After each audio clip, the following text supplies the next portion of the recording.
Welcome to the Fowl Front Waterfowl Podcast, where our goal is to recruit, educate, and inspire new hunters and to entertain the rest of you. Without the mentorship of responsible, conservation-minded hunters, this passion as we know it faces an uncertain future. So please stick around and be sure to check out our Facebook group, Fowl Front Waterfowl Podcast, and like our main page at Fowl Front Outdoors right after this episode. All right, welcome to episode number 7. Today is all about duck boats. We have an awesome guest today, very knowledgeable. We have the president of Duck Water Boats, Steve Hoover. He's going to be giving us the rundown on everything we need to know about duck hunting boats. And then at the end of the episode, we're going to hit it up with some small vessel stuff and some DIY boats. So, Steve, why don't we get started? Okay. All right, Steve. Well, you want to give me a little bit of background on yourself and your company? Yeah, Ben, I've been in the boat business now for 27 years, and we originally started out making a fiberglass boat, duck hunting boat. And then as time went on, we evolved and went into making a aluminum fiberglass version. And then where we ended up here is the complete aluminum all-welded boat. And quite frankly, we think that the aluminum boat, longevity-wise, is going to outlast the fiberglass boats 10-1. So we have a new manufacturing facility, 7,200 square foot manufacturing plant in Midvale, Ohio, and we have a state-of-the-art plasma cutter.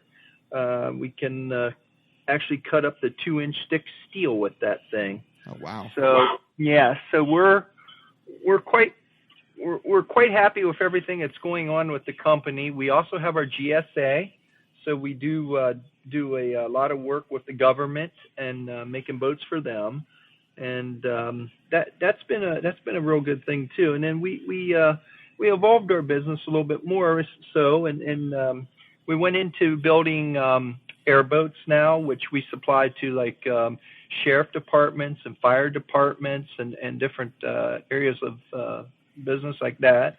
And we also have the new series boats, which we call the BB, and that is going to be a real nice series that's going to be a real versatile boat for your lakes, your marshes, and all that stuff. So at any rate, we're happy with how the company is going, and everything's going real well for us. And you guys have distribution. How far do you guys distribute boats? You know, what's your furthest sale, or are you guys kind of local? No. We actually are international. We just shipped a boat over to the Embassy of Congo, and they're going to be using that as a water taxi to take people over to the embassy to work, as well as a work boat whenever they're in the embassy working. Wow. Okay. So how did you get into the boat business? Well, it was kind of a dumb luck situation. I always take off from December 18th through the first of the year and to go duck hunting. And the one year I fixed up a boat, everything I thought was going to be good for it, and I got it out there, and the transom fell off. So I just happened to find somebody who could repair the transom for me and fix it, and it just kind of evolved from there, to be honest with you. That guy was building boats, and he asked if I would be a salesman, basically, because he could tell I was in sales. And I told him, well, I really don't want to be a salesman for you. I said, I'd rather just start my own company. And that's how it kind of went along. Okay. Awesome. So the reason I have you on here today is, you know, I actually myself am looking around. I've got several small boats, like, you know, an 8-foot John boat and an 8-foot pontoon boat. And I just was going through the research and trying to figure out, you know, wow, man, I figured out I don't really know anything about, you know, boats or, you know, kind of a buyer's guide on buying my first duck boat and all that, you know. And I figured, you know, hey, I bet that's a pretty common problem for a lot of people that are just looking to get into own a boat, and I'm sure there's a lot of things that you have no idea about until you actually own a boat, and just trying to kind of pull back the covers on that one. Well, we basically, it's kind of interesting that you would say this way, because I just had a guy call yesterday, and he wasn't sure. He didn't know if he wanted an 18-foot boat, a 19-foot boat, or a 21-foot boat. And so I started going through the litany of questions, and I said, okay, how many guys do you hunt? Do you hunt with a dog? How many decoys do you carry? Are you carrying a layout boat? What kind of water are you hunting? Are you hunting rivers, lakes, ocean, Great Lakes? What kind of water are you hunting? And then he kind of went through and answered the questions. And by the time it was said and done, we had it figured out that an Ocean 19 would fit him best, because he wants to gun 4 guys and a dog comfortably and carry 12 dozen decoys. So we no need to jump him up to a 21 foot boat if he can get use a 19-foot boat. We're not like McDonald's. We're not going to try to biggie size you. In other words, we want to give you what you need, and for whatever water condition you need. Hence why we have so many different lineups of boats now, from the Ocean Series to what we call the Blue Water Series, to the Back Bay Series, to the Brown Water Series. So we cover all aspects of your hunting conditions and where you want to hunt. Right. Okay, that's awesome. Because that was kind of, that's always a big variable. So I guess, should we talk about like the different hole types or the different, I guess, construction methods for boats, like kind of the options out there? Yeah, you're going to look at, if you're looking at an Ocean Series, Ben, you're going to be looking at a V hull that is a V from the aft of the boat to the bow of the boat, bringing the dead rise up, so it's a steeper dead rise in order to cut the waves. If you're looking at the like a Bay Series style boat, you could be looking at like a tri-hull. You could be looking at a semi-V, and you can also be looking at a deep V. If you're looking at more of your river and your lake boats, a lot of guys are running more so, like now we call our Back Bay boat. It has a V all the way up with a lesser dead rise, but the cockpit doesn't have the sides that angle up and close off. It's just an open boat, basically. Right. So there's if you're also going to get into these guys who say, man, I just need a John boat to get through to the sloughs or wherever, and I'm going to run a mud motor on the back of it. Well, that's fine. Then you basically just need a flat bottom boat, and that will move you where you need to go. Stability wise, it's pretty decent because it's all flat. Planing wise, it's not very good to plane. You're basically it's just basically a displacement hull at that point. Yeah. Not getting some top speeds on those, but yeah, you're pushing water is what you're doing, So, but there's various hulls out there, and like I say, it's really based off of your water conditions, where you're hunting, and the boat will fit the condition that you're hunting, basically, and you could go to, any of the dealers that are local around you, and they're basically carrying a boat haul that is good for your hunting conditions, because they've already done their research and figured out, hey, this works for us. It might be like the Susquehanna River. This flat bottom with a tunnel hull and a jet motor works best on the Susquehanna. So that's what don't be afraid to use your local dealer, and then don't be afraid to call, a specialized boat builder like ourselves, because we'll steer you in the right direction as well. We don't want you to get a boat out there that you just can't use. Right.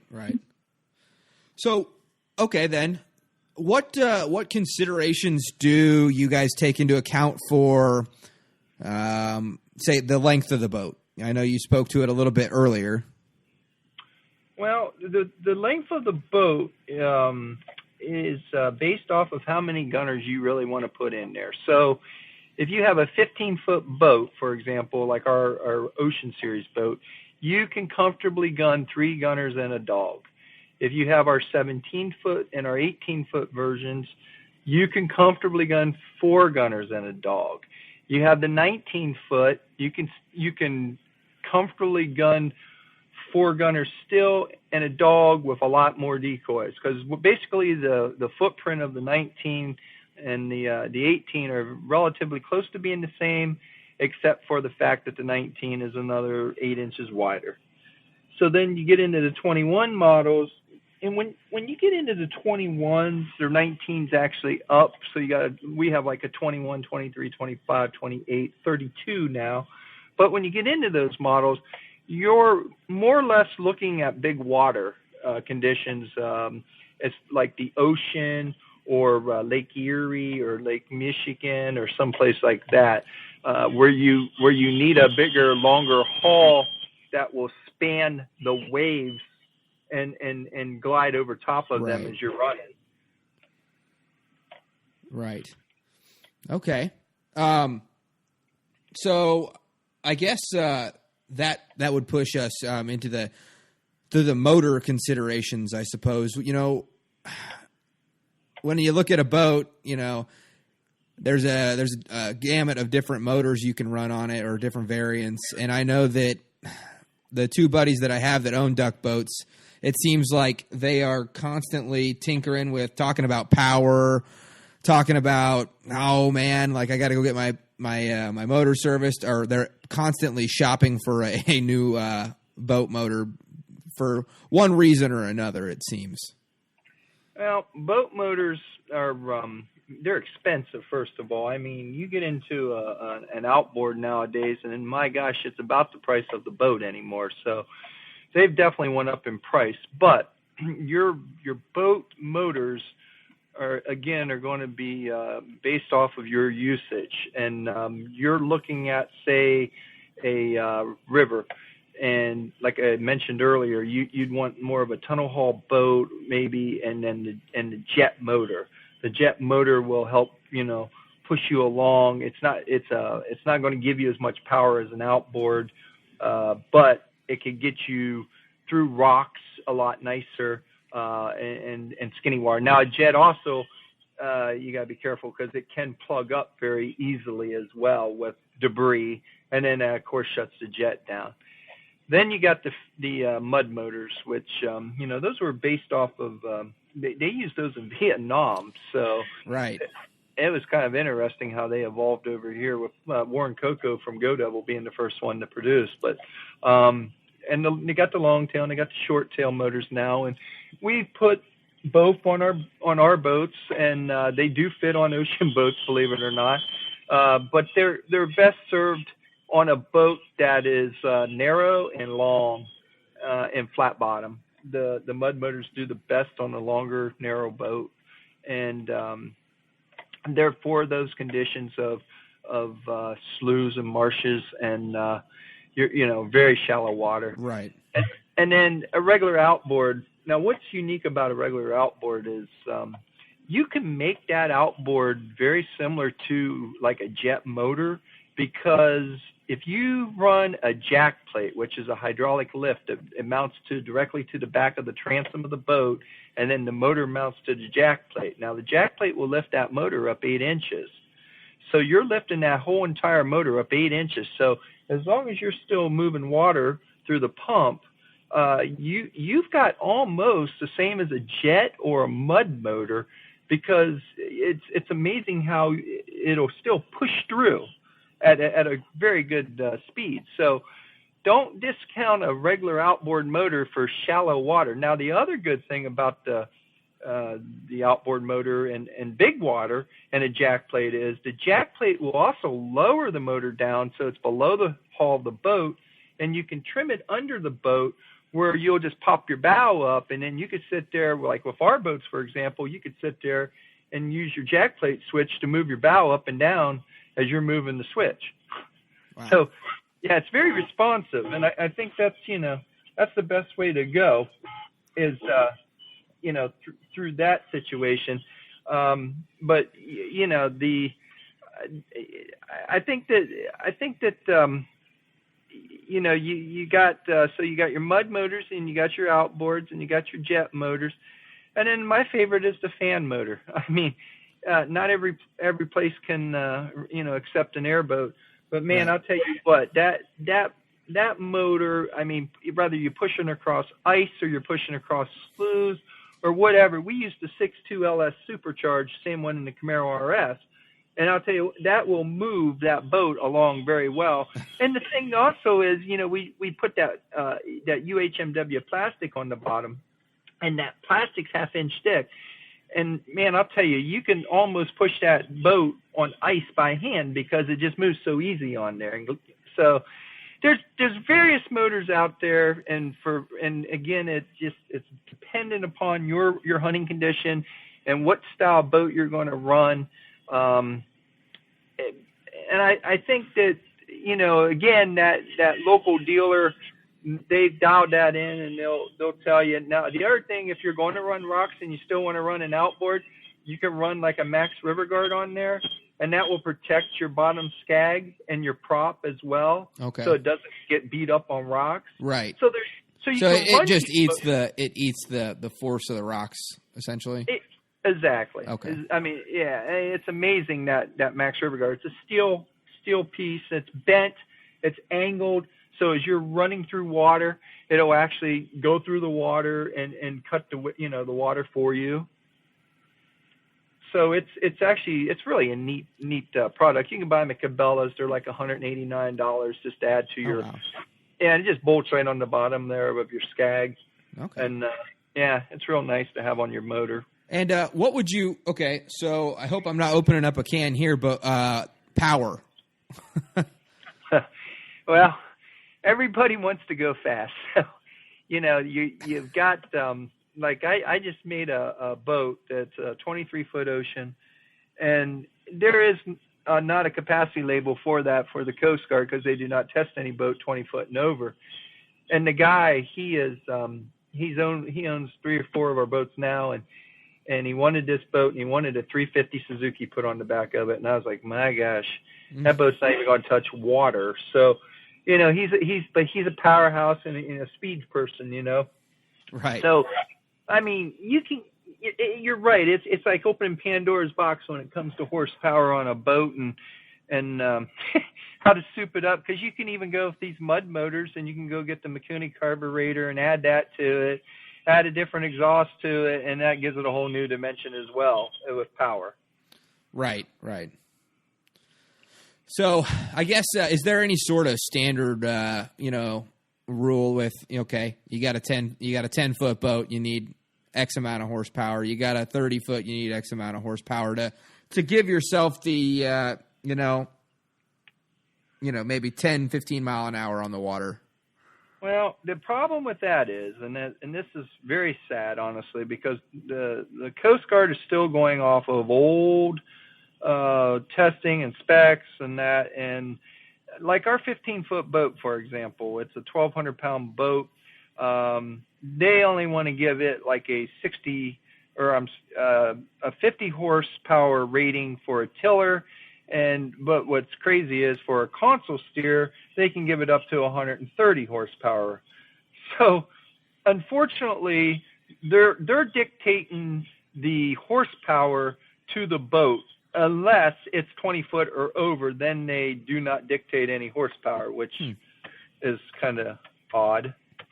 Yeah, interesting. Yeah, a lot of people don't understand that that boat. The Coast Guard gives the rating. They'll give the flotation, the capacity label, everything after the boat's tested, and then then you pretty much have to adhere to that capacity label that's on that boat at that point in time. Right. And so I guess the reason that question came about is I've got this this 14-footer I'm looking at. And I'm trying to decide, what motor I can get away with. I don't have to be flying across the lake. I just want to be able to go faster than I can walk my current John boat, pulling it behind me. at a decent rate with 3 gunners and 2 dozen, 3 dozen decoys and all the gear. Well, rule of thumb for your hunters, if you got 3 hunters in there, you want to figure about $250 a person, basically. Okay. Then you want to figure out how much gear you're carrying, and then you got to look at the capacity label on the boat. Well, if it's going to depend on what horse you could put on there, again, because of the Coast Guard. So if you got a 52-inch bottom and 14-foot boat, they're probably going to say a 25 horsepower tiller, and that's going to be their max. So that's tough. And the mud motors, now this is a gray area, because then you get into these mud motors that are running 35 horse, but it's not the full power of an outboard. So now that's kind of a gray area too. So if you got stopped by DNR, you might have to explain, hey, that capacity label says 25, but I got 35 mud motor on there. As always, this episode is brought to you in part by High Prairie Sportsman, a group of conservation-minded outdoorsmen and women who have a lot of great content over on YouTube. Just go search for High Prairie Sportsman over there, and you'll be entertained for hours, and you might even learn something. They're very close friends of the show, and without them, a lot of this stuff wouldn't be possible. Okay, back to the show. I guess we'll move past the motors, unless you have anything else you want to touch on that somebody ought to know. No, I mean, the only other thing you ought to know about motors is there's the comfort part of a motor where you can have a binnacle control at your console, and that's where your shift, your throttle all comes from. Or you can have a tiller model where you have to sit on the back of a boat, which is more dangerous if you're out in bigger water, and not as much comfortability there. Right. As just sitting there at the back end there and working your arm out, right? Yeah, pretty much. You're gonna be like Tony Atlas to steer some of these motors, Yeah. Okay, so I guess things that aren't motors and things that aren't actually part of the boat, but stuff that just comes along with it that I guess you'd call them accessories or features that are, a duck hunter might have the option to add on or not add on, in your opinion. Well, there's so many different things that you can do. Right. You can add spotlights. You can add, in our boats, you can add below deck storage. You can add dog ladders to get yourself or the dog in the boat. You can add, like in ours, the back door, so you don't have to, because we have the high gunnels, you're not stepping over the back of the boat. You're stepping through the back of the boat. So it makes it nice, as you get up in age, to get around in the boat as well, So, and then your console placement. You can, if you're going to have a console, you can put the console center of the boat. You can put it to the right side of the boat, back all the way, where you just have one seat behind it. Right. And what are the different considerations when it comes to placing a console? Why would that, If you're going to hunt the bigger water, and you're not guiding, you more or less want to. Most people like it more in the center. Couple reasons: when you're running out and you got your friends in front of you, you can put them to the right and the left side of the boat, and you still got your path in down the center to see. Okay. Your side console, most of your guides are going to run the side console, and some of them are just kind of funny guys, and they just say, hey, I want that heavy-duty console you make so I can hide behind it just in case I don't want to get shot by whoever I'm, Right. guiding. That's good. So I guess this goes into something a new owner would definitely want to know is the general care and maintenance / general boat ownership, things that you don't want to learn the hard way. Well, the one thing that you're going to find is with any aluminum boat down the road, you're going to have a Krylon can, and that Krylon can is going to take care of that scratch from the tree, the anchor line, or whatever. Okay. Okay. your motors, man, you can't ignore a motor, especially at the end of the season. If you're in the cold weather, you got to winterize it, because if you don't, when you get that thing out in the spring and try to run it, man, it could be all locked up. You want to run your fuel all the way out of that motor as well so it don't gel, because if it does gel, now you're going to be pulling your carburetor apart to clean the carburetor out. So there's a lot to know about a boat and its parts to make sure that you do everything correctly when it comes to the end of that season. Right. Right. And so for a guy that, I did grow up around boats out on the lake. I wasn't ever taking care of them or anything, but, for a guy that is just, getting into owning a boat, what's some of your, most critical advice for me moving forward? Well, picking the right boat is going to be the most critical advice. I mean, you want to pick the boat that is best for your conditions, and how many hunters, if you're carrying the dog, like I say, what horsepower you're going to put on that boat, and again, that's based off your conditions as well. So, and what motor, you're going to put off that boat. Right.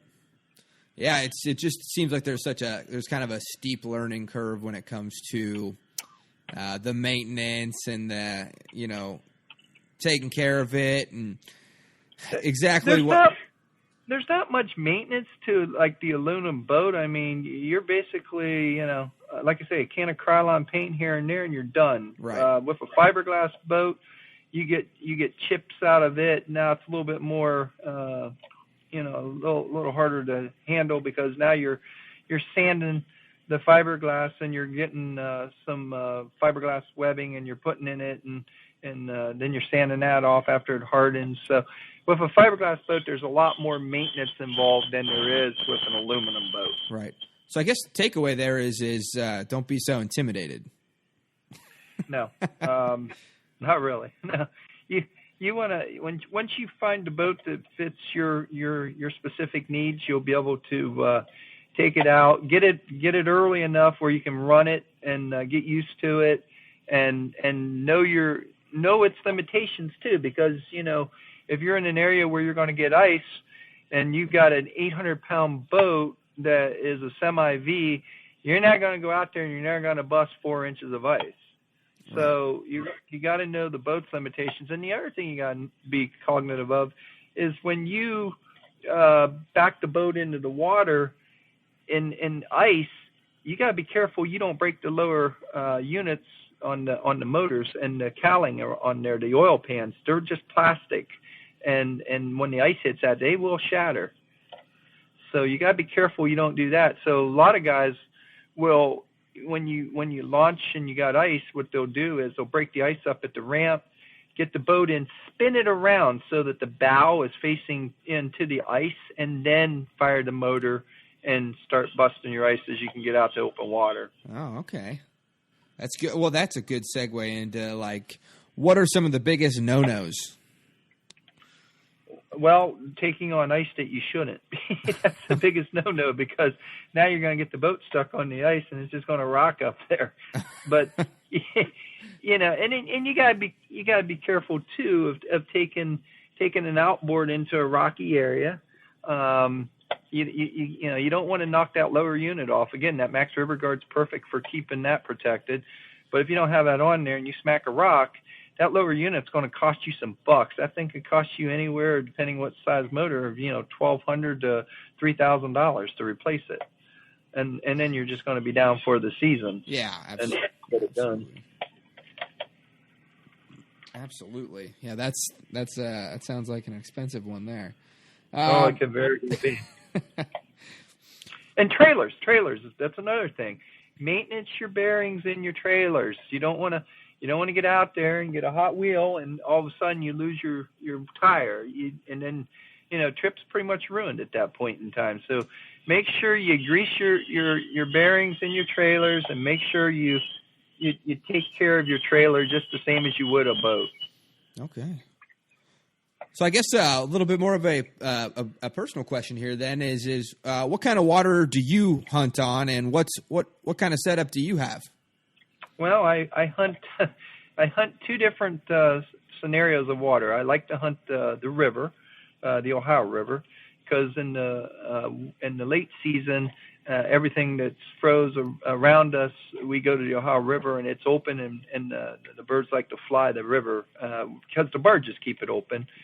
And then also I do love the diver hunt up in Lake Erie, and I have found, whether it be the Ohio River, Lake Erie, or a local lake around here, my Ocean 21 can get in the shallows. I mean, the Ocean 21 can literally float in 6 inches of water fully loaded. Oh, wow. And then you add the jack plate, which you can lift that motor up, you got another 6 inches. So I like my Ocean 21 because we also have what we call our Duckwater Jamborees every year. And all the owners of our boats get together, we go somewhere, and normally we hunt sea ducks. Now this year we're talking about going to the Finger Lakes of New York and doing a diver hunt. So I'm not sure, I'm pretty sure that's pretty much what we're going to do, but I'm not sure who's going to host that yet. Yeah, so that's going to be kind of, and you're welcome to come to it as well, Ben, if you're free. It's going to probably be that first Thursday, Friday, Saturday after January 1st. Yeah, I'd have to look at the calendar. That sounds really inviting. I've never been on a true diver hunt before, so. Yep. But yeah, so you have a little. Sorry. Go ahead. I'm sorry. Yeah, but if you just look at the different boats and you look at their hull characteristics, you'll be able to tell. What kind of water, like how shallow, how deep you can go, and all that. You know what I'm saying? Yeah.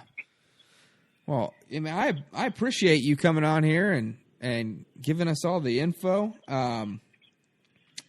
And I guess, do you have any parting shots for us, or any final notes that you'd like the listeners to know? Nah, I just tell you, like I say, there's a lot of boat manufacturers out there. Again, you can't be, everything to everyone. So, even though we give Duckwire Boats because it's best to try to be, but you can, like I say, use your dealer, learn a little bit more about where you're going to hunt, and the dealer's already done his homework, and he knows, like I said, the boat, the motor package, he knows all that stuff. But then look at the specialized boat builders such as, ourselves, and you can also, we'll guide you in the right direction as well. We're not going to mislead you because we want you to have the perfect boat for your conditions. Right. And now another consideration, I guess, would be what advice do you have to the guy out there, the gal out there that is not buying new? Well, used, you're going to get someone else's headache. Right. I hate to put it that way, but you also, when you buy used, you got to worry about the motor. You got to worry about the impellers. You got to worry about everything, how that motor's been treated. Has it been maintenance on a regular basis? You got to worry about the hull of the boats. You got to worry about what they did to it, whether they hit it off rocks or they busted ice or whatever. So you got to look at now, like for example, our boats, when they come up used, they're literally gone within 3 days. I mean, They go that quick, and to look on the internet and find the used duckwater, it's pretty hard to do. And I don't, when it comes to used boats, I prefer new, because the thing of it is, you're going to customize your boat to your needs and not to the other guy's needs. He knew what he wanted his boat for, and he has it set up for his conditions. Now you're going to get his, and it may not fit your needs. So I suggest bite the bullet. The new carries warranties. They will, it's a whole new package. You're not going to have to worry about the motor breaking down after the third hunt. It just seems to me that nowadays, new boats and used boats, it's amazing used boats hold their value pretty well, so they're not that far off the mark of buying a brand new boat. Right. Yeah, as you know, if you just skim the local, Facebook ads, everybody wants to sell their boat for what they bought it for, Right. Yep. So. Yep. But yeah. So it doesn't make a lot of sense, Yeah. Any special considerations when just hunting out of a boat, for those guys that, I know some people use them just to get to point A to point B, and then other people, hunt out of them like a blind. Right.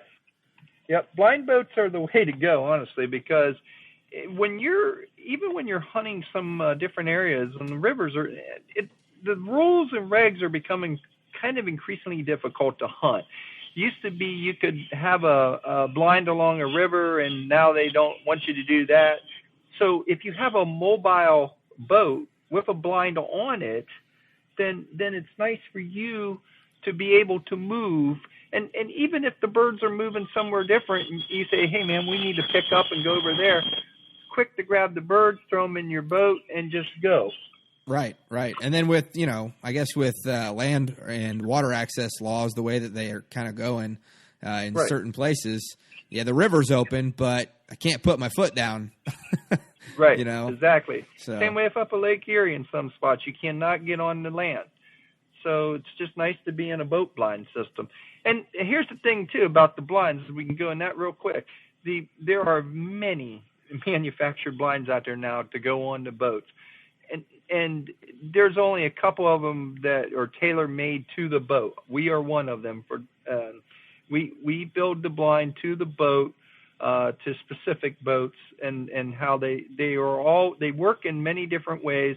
You can either flip the roof over, you can shoot out the hole, or you can knock the entire port side of the blind over and come out and shoot in a 360 even with the roof over top of you.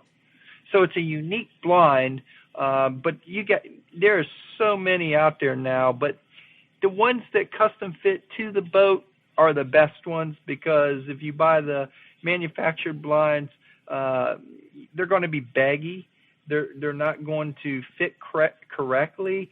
They're going to be flimsy because you're actually either you're bolting it to the boat or you're clamping it to the boat. Right. Gotcha. And then as far as, I know you talked about running dogs out of the boats. Do you guys sell accessories and all things of those nature? Well, not what we sell is just for the use on the boat. We don't sell any kind of like dog leads or anything like that. But the boat ladder and the dog ladder, so to speak. Yeah.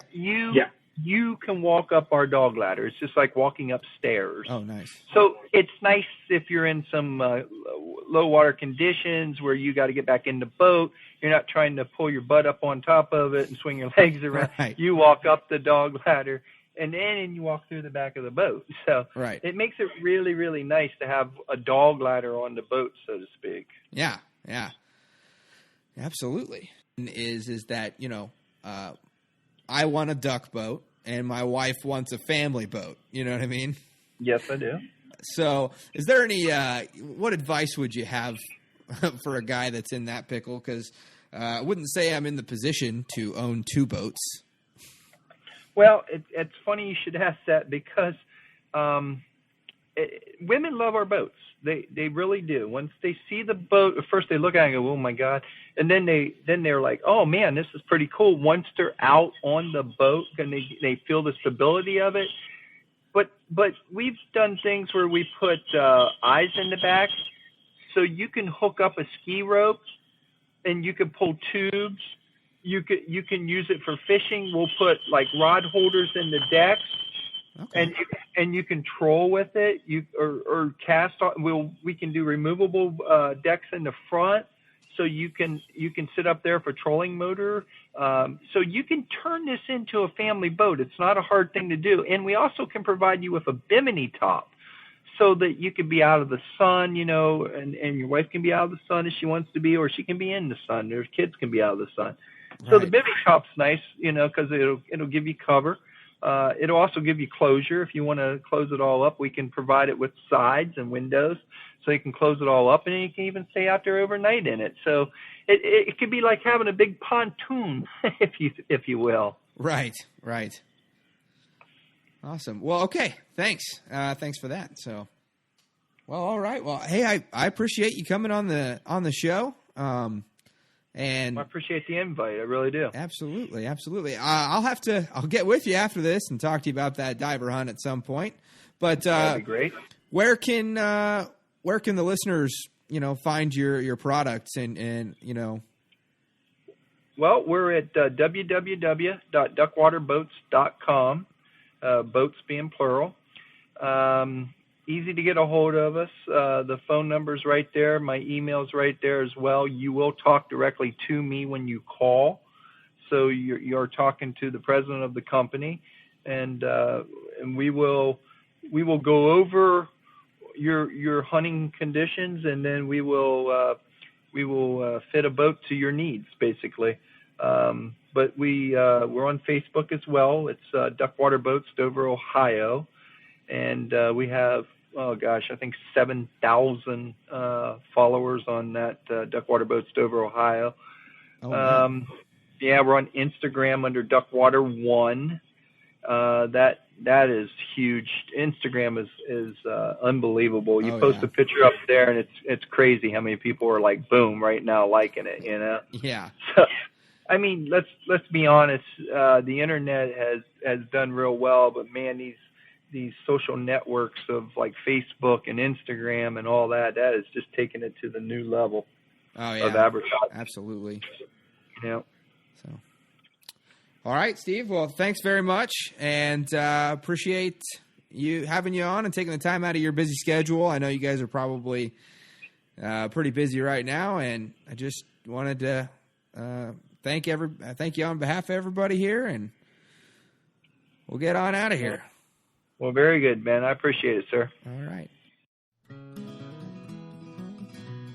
This podcast is also brought to you in part by Twisted Wire Upland Hunts, just north of Grand Island, Nebraska. They offer a wide variety of upland wing shooting over great working dogs and provide you with a darn good time. Greg and his sons can accommodate your hunting party of any size and provide you with an awesome hunt, followed up by a great time in their lodge located just 8 miles north of Grand Island, Nebraska. To get more information or book a hunt, head on over to twistedwirehunts.com, and I promise you're going to have a great time, not only with the excellent wing shooting, but with the awesome bird dogs that they have out there, and then the awesome personalities of the guides and the owner, Greg, out there. It's great. So it's excellent hunting and even better people. I've known these guys for a very long time. And so, once again, head on over to twistedwirehunts.com to book your hunt today.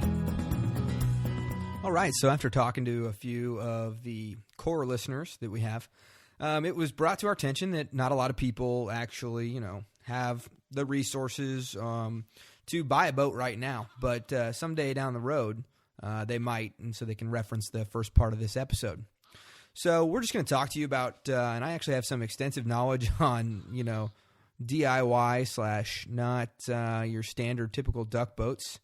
Tried to get Matt on from High Prairie Sportsman again, but he's out chasing turkeys right now. And Austin is still in an area with not very good cell reception, and he just doesn't have a lot of time. He's really busy. But he does apologize, and we're going to be hearing from him next week, pretty sure. But things should start slowing down for him soon, and we'll have him back on here so you can get that nice Missouri accent to complement the no Nebraska accent here. But okay, enough. Back onto boats. So just to give you a little rundown of something that you can do, which is what I've been doing for the last several years. When it comes to hunting big water, we are relatively limited. Some of the newer guys that don't have a motorboat. So one technique that I picked up is my grandpa or my uncle. He gave me an 8-foot John boat, and I don't know the weight limit on that thing. I wouldn't take it out. I remember in high school we would fish a couple guys out of it, but that was quite a few beers and definite pounds onto the gut ago. So I would definitely be hard pressed to get me in the boat and in anything that I can't stand in water wise. But so what we would do is we'd take that 8-foot John boat and we would load it up with all of our stuff, guns, everything. And then we actually built a blind on it.